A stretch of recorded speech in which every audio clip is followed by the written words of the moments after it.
My name is Alan Clark. I'm Chief Executive of Scottish Bakers. We organise the World Championship Scotch Pie competition, and this is supported by Bake Northern in Scotland. Our head judge, Robert Ross, has been the head judge since the beginning of the competition in the late 1990s. This year he's decided to hand over that mantle to Ian Nelson, who will become the new head judge. And this gives us an opportunity to reflect on the successes that we've achieved over the last number of years, and also to learn from things that we could do differently. The purpose of the competition is very simple. It's to try and get ordinary customers across Scotland to support butchers and bakers. We believe the best way of doing that is to drive up quality, and what we want to see happening is what is entered into the competition is exactly the same quality as what the customers buy over the counters every day. This video gives you the opportunity to get an insight into what the head judges in this competition are looking for. We know that every day is a competition, and your customers are the ultimate judges. We hope these videos prove useful and give you a competitive edge when entering the competition in future. Good luck.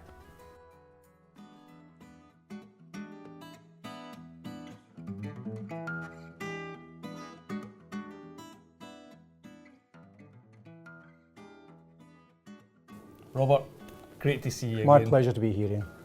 Right, we're here today to have a look at Scotch pies, Robert. Now, in your opinion, what is a good Scotch pie? Well, I do know a little bit about Scotch pies. I have a real passion for baking, but in particular for a good Scotch pie. What looks better than a pie made like that, properly presented? But you have to go back right to the start. It first of all starts with a good shell. It has to have the proper balanced filling, the right seasoning, and properly baked. That, all done in the correct order, makes a good Scotch pie, and a bit of care and attention. Okay, Robert, let's have a look at what we think makes an award-winning pie. First of all, let's look at the shape. Can you describe the perfect shape of the pie? I think you actually have the perfect shape in front of you, any one of these, but it starts with the perfect shell. It should be completely round, it should stand, it should have straight edges and not bellying, which you would get in a very fresh shell. So it has to be a good shape, nice, crisp, even shell. So this is a good example. This one, not such a good example. Not such a good example. That to me is someone in the bakery has been in the pie machine and they have traditionally lifted it like that and popped it down. It doesn't need to happen, it shouldn't happen, but it must never get to the stage of finishing. Obviously the shell is the most important thing, Ian, or certainly one of them. The shell should be produced 2 to 3 days in advance. It should be a hot processed pastry, and not like that. That's a fresh shell, it's soft, and we both know that the risk there is it will belly in the baking. Yep, absolutely. That is a good shell. It's a shell that's been properly dried, made 2 or 3 days in advance, should really give a perfect Scotch pie once a good filling. And we've got a nice shape, absolutely, yep. Now let's have a look at the baked colour of the pie.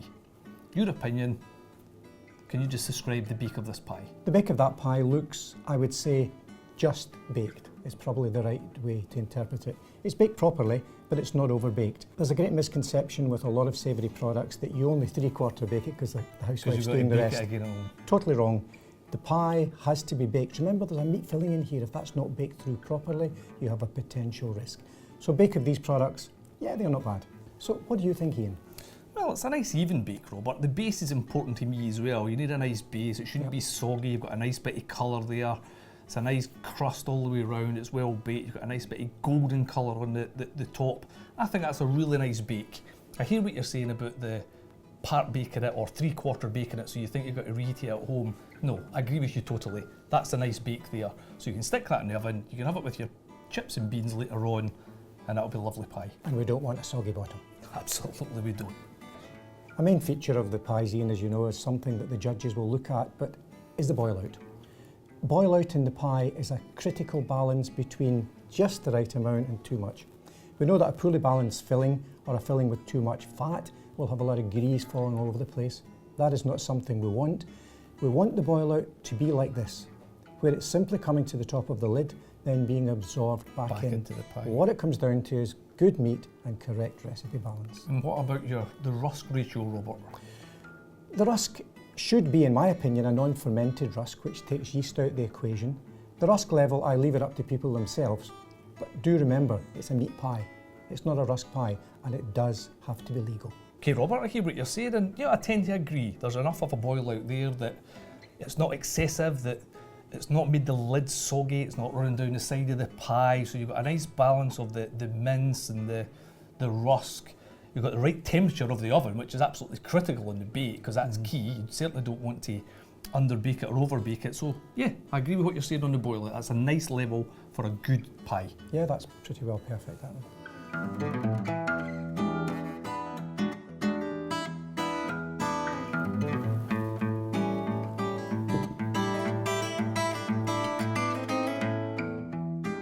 So Ian, I think it's now time to cut the pie and see exactly what we have.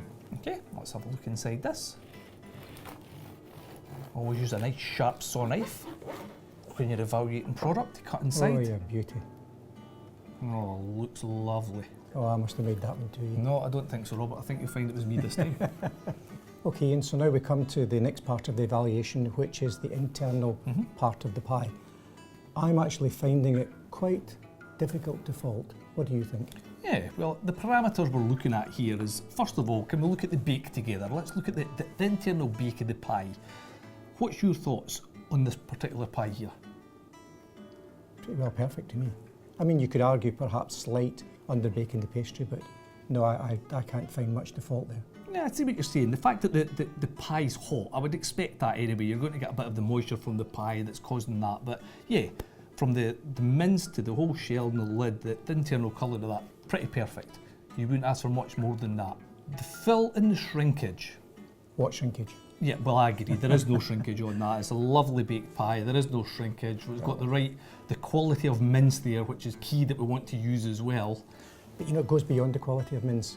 That's very, very important, and I always advocate using, if it's beef, then minced flank, but I like to use a blend of lamb and minced beef. And you get the flavour from that as well. But apart from that, unless you get the recipe balance correct inside, the right amount of rust, the right amount of water, and something to emulsify it all together, you don't get this. Yeah, you're going to get a well-balanced shrinkage or recipe. boil out. Yep, absolutely. The internal structure of that, absolutely lovely. Okay, Robert, I hear what you're saying about the blend of the beef and the lamb. Traditionally, a lot of people just use 100% beef. But in fact, if you go back to the good old days, it was mutton that was traditionally used in a Scotch pie. Yes, absolutely. And it gives you that nice balance, filling there. Like you say, we both agree totally there is no shrinkage there. No. And all of that, Robert, has got to be great for your sales. You know, we're trying to drive up the quality of the products in the industry, which can only be good for the whole industry. Yes, I completely agree. Now, can we look at the baked internal colour and the balance of the pastry and the filling? I think that's going to be a fairly quick evaluation, Ian. For me, that's a good colour. There's no pinkness, it's baked. It's a nice balanced ratio of filling to pastry. The pastry is the same thickness all the way round. I really don't have much of an issue with that at all. No, I mean, I can't disagree with you at all. The colour is the colour. There is no pink in the meat, which is, you know, can be quite off-putting. It's a lovely bake there. You've got the lovely internal colour of the pastry of the bottom and the lid, and the whole package together just looks a fantastic pie. And you know, historically, Ian, the Scotch pie had a bad reputation for this greasy pie. Yeah. How completely false that was. When a pie has a properly balanced recipe with good quality meat, it is an important and good part of a balanced diet. And like you see, the fat should come up through the lid and sink back down into the pie to give it that moistness back into the pie. It's not running out anywhere. You can see that. It's back into the mince. I have a special recipe for that, but I'm not telling you what it is. One day maybe, Robert. Perhaps.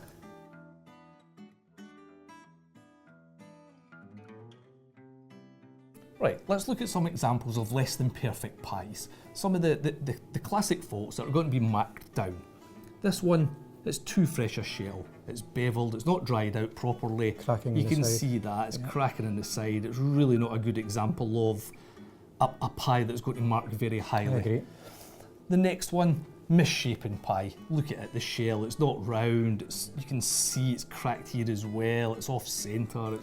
But that should never be allowed to get to the shop. That's just bad handling in the bakery. It should never have been finished off in the first place. It just should have been redone. Classic example. Look at that, poorly lidded. Thrown from a distance. Yeah, and it's just a classic mistake that a bit of care and attention on it. The rest of the pie's okay, just very poorly lidded. This one, my thoughts looking at that, the pie is very bound. There's too much meat in there, the balance isn't right. You know, if we cut that, I think it's got to look like a sausage rather than a Scotch pie. Far be it from me to argue about too much meat, but you can see the scum that's coming out the meat here. Going to dare you to cut that one. Robert, I take your dare. Oh, beef burger. Oh, beef burger, yeah.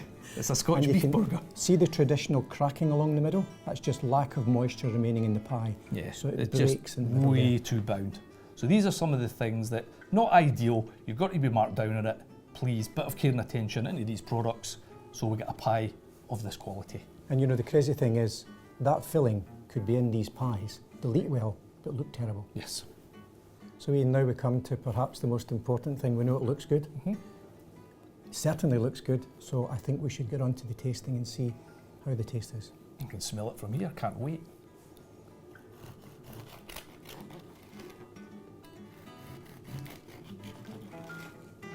Let's have a piece of this. And the first thing we're going to consider is the smell. It certainly smells appetising. Nice, enticing aroma there. You can smell the spices, it's got that blend, the meat. You can actually smell the beef and the lamb coming through. You're getting really quite carried away here, aren't you? Yeah, absolutely. Can't wait to taste it. It certainly smells good. And if you look at the texture now, look at that, absolutely beautiful. Look at the moistness in that.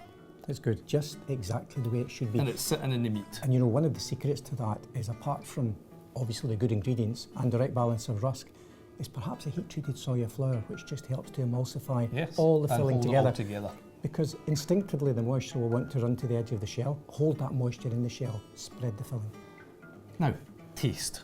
Let me cut up a fresh piece so we can taste it. Just cut so well. Really just cut so well.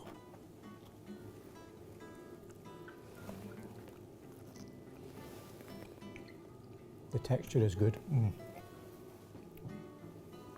You know, if you could make pies like that day in, day out consistently, think what that would do for your sales. But Ian, there is no reason why a pie can't be made like that every single day of the week. Just a little bit of care and attention. Consistency is the key, but that just eats so well. You know, the nice balance of beef to lamb. If a customer goes in and through. buys that, they're going to come back again and buy one of those. You've got to look for that every time. That just eats fantastically. But that's what it's all about. And the balance of flavour, I think that's key. You've got the nice spiciness coming through after it. It's not overpowering. You've got the nice flavour of the meat, the shell, the whole package just works together. A passion for pie, so it's say aye to a pie. But we agree, this is for the competition, but every day is a competition. Absolutely. Get the customer back through the door. So I think you'll agree, Robert, that all these different parts of the judging that we're looking at, putting it all together, is going to score very highly. Yes, I agree. It's no one thing. It's an accumulation of all the various points throughout the process of the pie making. Absolutely.